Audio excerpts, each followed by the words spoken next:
Yeah, just put the machine on an angle now, and then go up. This is the bounce out. Yeah, bounce out.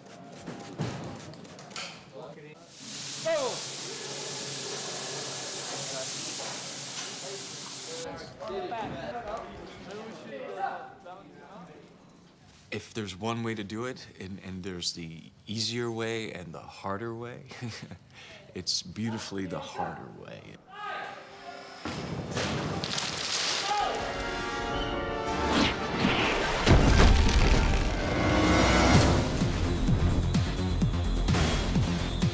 This is it. And this is where all of the work we've done, all the technology that we've created comes together. They take us all the way. They take us all the way. Great romance, great war story, and something that hasn't been done before.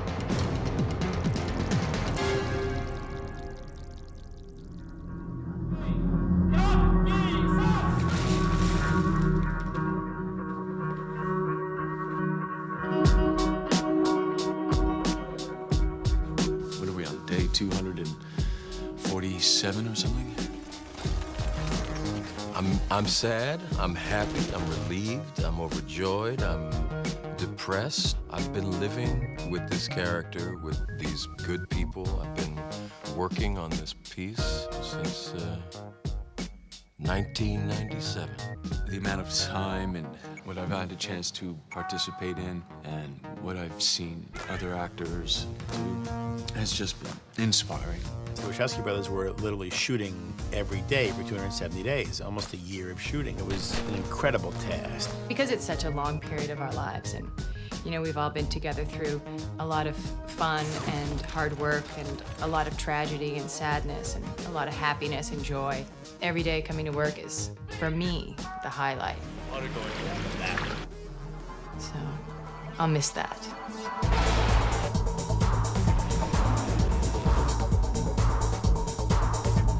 The first movie's about birth. The second movie deals with life. The third movie's about death.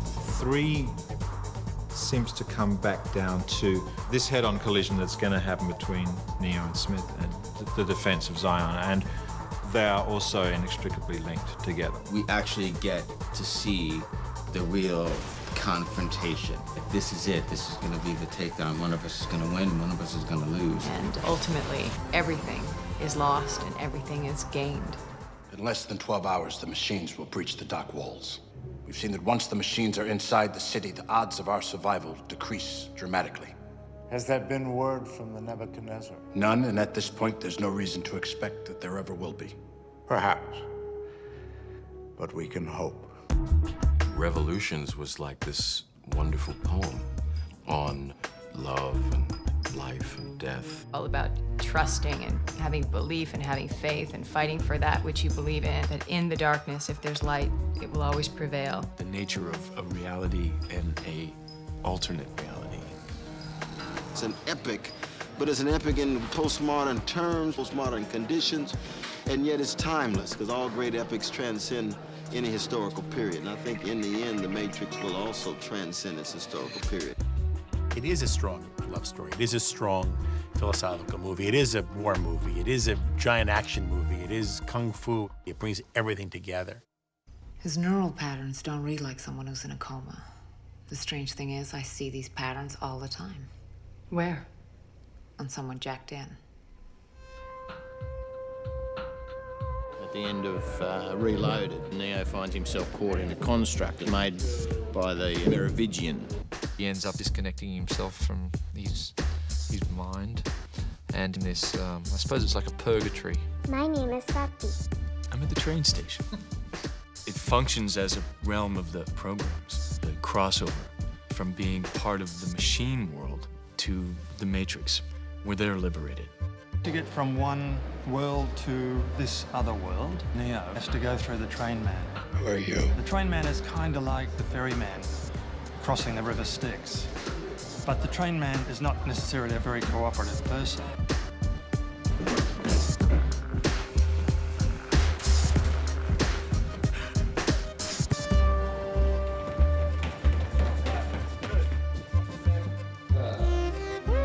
Humans are supposed to be free in the Matrix, but they're really imprisoned in programs they're now trying to escape because of deletion or other kinds of situations like Merovingian, who are now using the Matrix as a form for a free place to exist.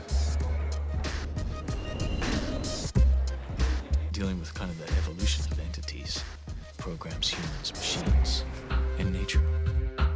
Do you recognize me? A part of you. Yeah, that's how it works. Some bits you lose, some bits you keep. I don't yet recognize my face in the mirror, but I still love candy. Aaliyah dying and September 11th, and then Gloria dying. That was a tough time. We lost Gloria Foster, man. We lost Aaliyah, we lost Gloria. Her death devastated everyone. Larry and Andy in particular, I know. Anybody you know, especially someone that sweet and just like everybody's grandma. Gloria was a woman who was a giant in the American theater. Well-loved and well-respected, an incredible talent. Somebody who never really got her due, if you will. And the role of the Oracle was one in which she was actually able to sort of live out some of that. She is that character. Her performance, her original performance is fantastic. Not quite what you were expecting, right? It was immediately apparent to anybody who read the scripts that her absence potentially was a structurally significant blow to the production. Initially, we didn't know. And for Larry and Andy, they were like dumbfounded. And then it became a very difficult rewrite. You know, how to explain to have essentially one Oracle in Reloaded and then have a completely different person in Revolutions. They reached out to Mary Alice, who played with Gloria Foster in New York for 2 years in a show called Having Our Say. And they were brilliant together. Now, when I saw, I just thought Gloria was wonderful as the Oracle. I just sort of let myself be open. What about the Mary Alice comes in and does an amazing job of presenting a living, breathing Oracle.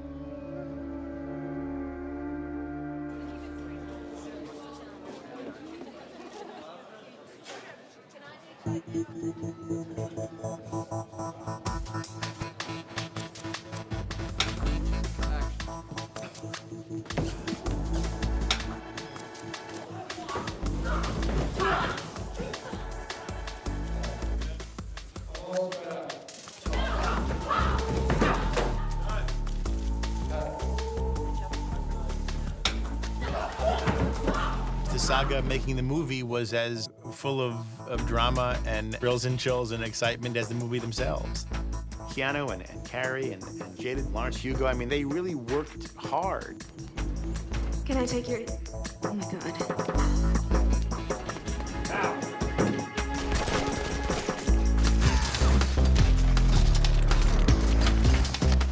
I had such anxiety when I walked onto the set. It reminded me of when Keanu and I did the government lobby. Just the idea of the squibs and the explosions and the pressure to get it. I was just like, whew. This way? Yeah. The boys were very specific. This is a big old heavy ship, so you gotta look like you're really turning this thing and you're trying to turn it fast and whew, we were really sweating. They're not interested in just spectacle. They put the camera in places that you generally never put it. Longer takes, different angles that you don't usually see, longer fight sequences, and it's much more difficult to do. And what happens then, if you do get it, it's like it's really happening.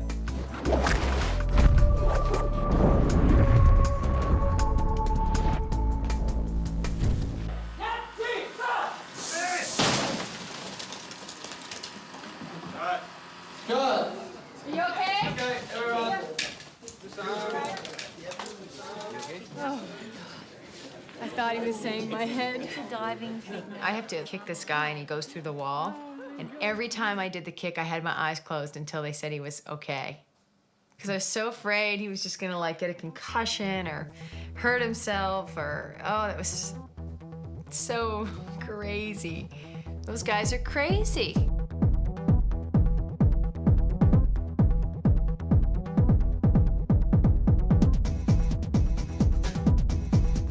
I never knew stuntmen until this film, and stuntmen and stuntwomen are very, very special people. They're like kids.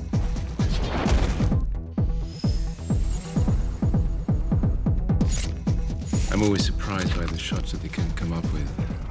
Each time they surprise us with a new angle, a new type of shot. It's one of those films that's really in the imagination of the directors, really. It's in their heads. But once you kind of get into their heads, they can make that journey too. It just evolves, you know. It's just, you have the idea and you proceed with it. It evolves into another idea. You proceed with it. It evolves into another idea. You don't know until the day you show up.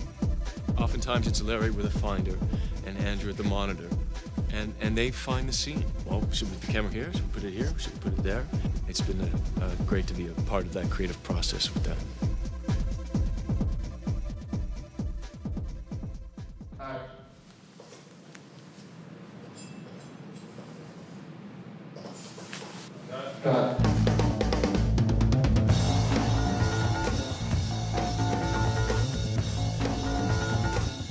The amount of sets and the amount of setups and the amount of units shooting at one time, it was mind-boggling.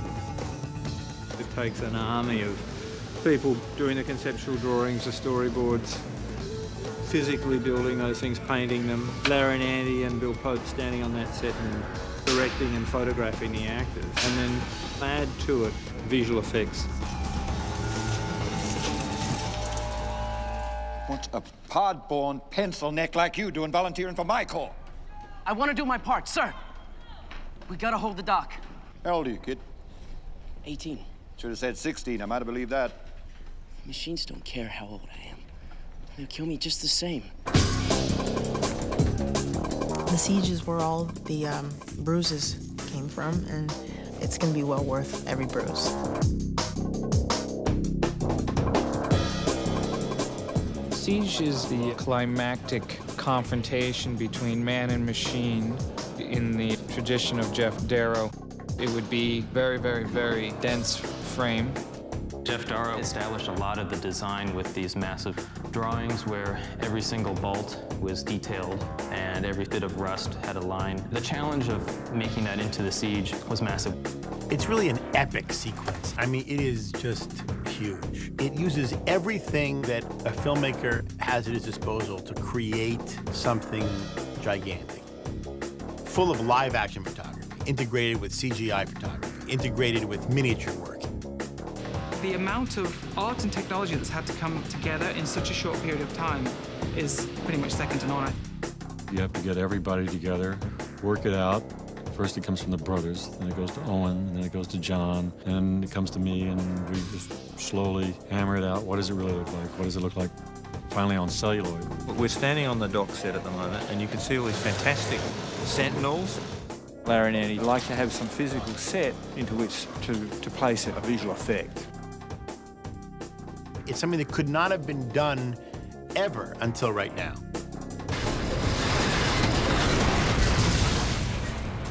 Getting the scene even initiated visual effects-wise was like climbing over a glacial mountain. 300 shots. It's a 17-minute sequence that cost more than most movies that have been made. 100,000 gigabytes of disk storage. Companies on 3 different continents, having 1,000 employees. So many hundreds of crafts all working together. My name is Lyndon Barwa, and I am the animation supervisor. I'm Dan Glass. I'm one of the visual effects supervisors. My name is Scott Kravitz. Visual effects supervisor. Visual effects technology supervisor. Animation supervisor. Character setup artist. Head of R&D. Color and lighting TD. My name's Alistair McLeod. I'm technical director.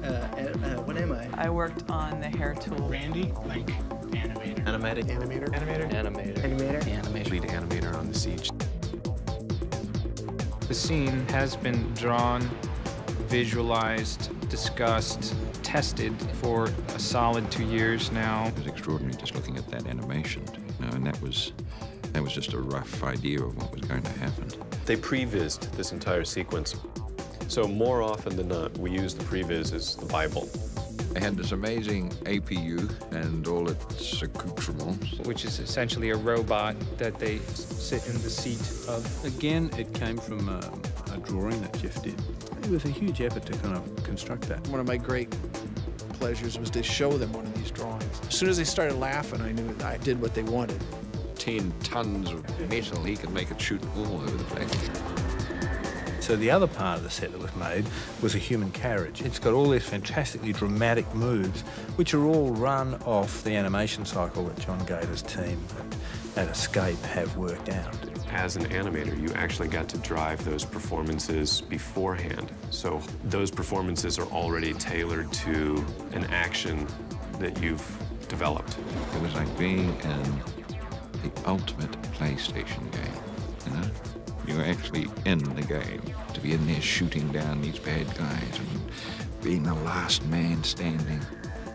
So it's been all of these people that go together, put all these bits and pieces together. Eventually you get an APU standing there.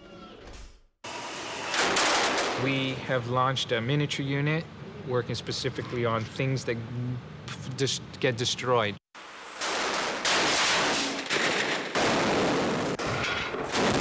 Things breaking, things smashing. We still do a good job at that.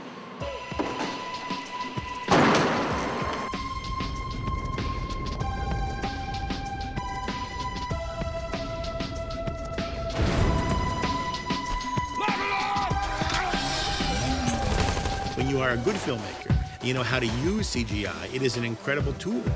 Our team is essentially just working on The Siege, which is recreate this entire underworld environment.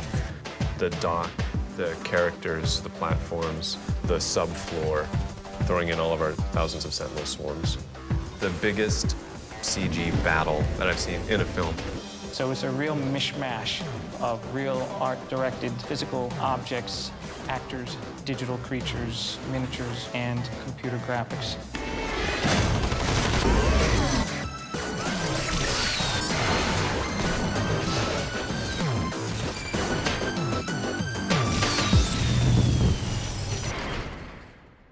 You don't think you're coming back? I knew it the moment you said you had to leave. I could see it in your face. Just like you knew the moment you looked at me that I was coming with you. Here we go. One of the things that I love so much about Trinity is just her complete and total love that she has for Neo and the belief that she has in Neo. And she's, not going to be told that, she can't do something. She's very proactive. She goes in there and finds a way. That's all you said to go? Yeah, give it to me right away. Come on in. 3, 2, 1, go. Cut. Trinity and Neo sort of ascend while Morpheus and Niobe are descending. Sorry. The world seems to be coming to this, catastrophic end. It's beautiful. Lawrence is like bouncing a tennis ball back and forth and back and forth. He and I were out there playing tennis. Can we make it? We ain't come this far.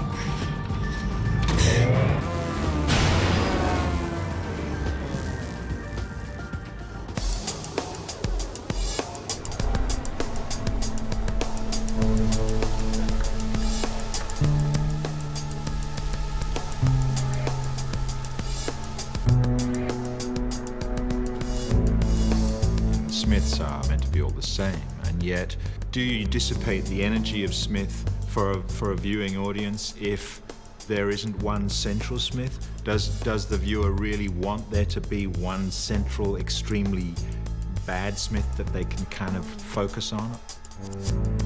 The whole Neo-Smith interchange all the way through is the key to the Matrix to me, and it really comes to a head in 3. It's a negotiation, right? It's a contest of will. They're opposites, and therefore they have to be together in life and death. They have equal power and equal strength, but you know, one wants one thing and one wants the other. He expresses the desire to be all-powerful. He seems to be taking over the world. Yeah. And he seems to relish that. Mr. Anderson, welcome back. We missed you. It ends tonight. Super Brawl takes place in the street, in the air, and then in a building, and then in a crater.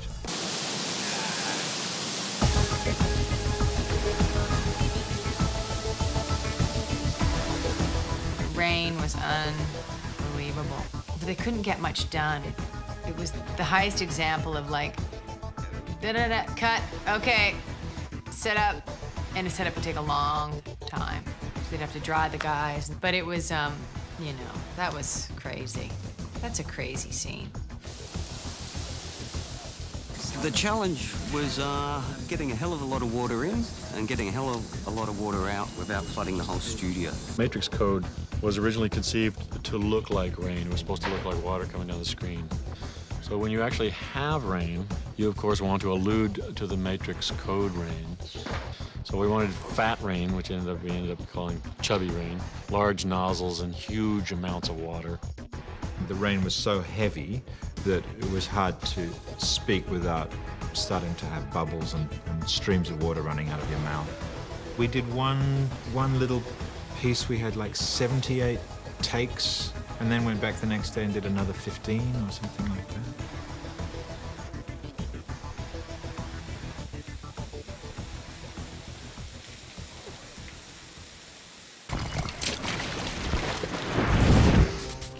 Fight gets taken skyward, and there is feats of flying and flying, fighting, and ways of battling in the sky. The whole scene is a serious amount of blending between computer graphics and photography. They wanted to see flight in a way that we would assume would be the characters would have weight and they would move and they would feel like they were flying. We had to devise some practical methods which were rig-based, and then, of course, applying virtual humans anywhere that we could to do some of the more complex camera coverage. The virtual human process is a combination of the motion capture and universal capture. The beginning of the story starts with going up in the zero-G plane and studying what it looks like to be doing martial arts in zero gravity. They use those zero-gravity plane devices to train astronauts. They go up to a certain height and they do a quick drop, which kind of suspends the participants in a weightless situation. Gaeta and the guys wanted to get a sense of what weightlessness was like. It's really excellent reference we actually used as a template for how the shots would look. And there's a lot of bits and pieces that are achieved by motion capture. It's kind of like the strings of a puppet. The cameras can't actually see the actors, but we record those motions, and then we can attach those motions to a different character. And you kick Hugo! You just have to find some joy in it. Universal capture, which is kind of like emotion capture, where they do tremendous, very, very high definition photography of a face, and then the computer actually records how they are, so they can actually take one person's face and put it onto another person's face. Deliver a hit, you're running in, you're pissed at him because you're going to just take him out. Come on. It's like your whole performance is being taken apart. And the way in which you do things is being put under the microscope. Every little movement, every little sound, every little part of your body is being scrutinized and filmed and I don't mind this sort of thing, but flipping around, don't like that. Cool, aren't they?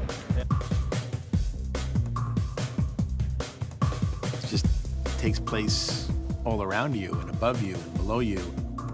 It is everything every comic book reader or comic book fan has ever dreamed of.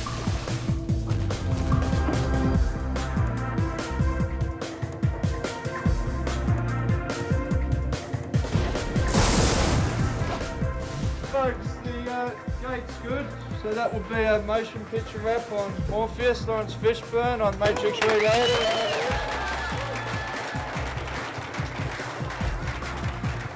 We are forever connected to each other, and we are forever identified by these characters. It's been a transforming experience. It's been so much learning, and it's been hard, wonderful. Being on this project has helped me grow in so many different ways. It's been hard, but that's what makes it really good, you know, rolling up the sleeves and trying to realize this dream. You know, that's kind of been one of my mantras through the days. It's just, you know, may we realize this dream. It's wonderful to be so committed to something that you believe in.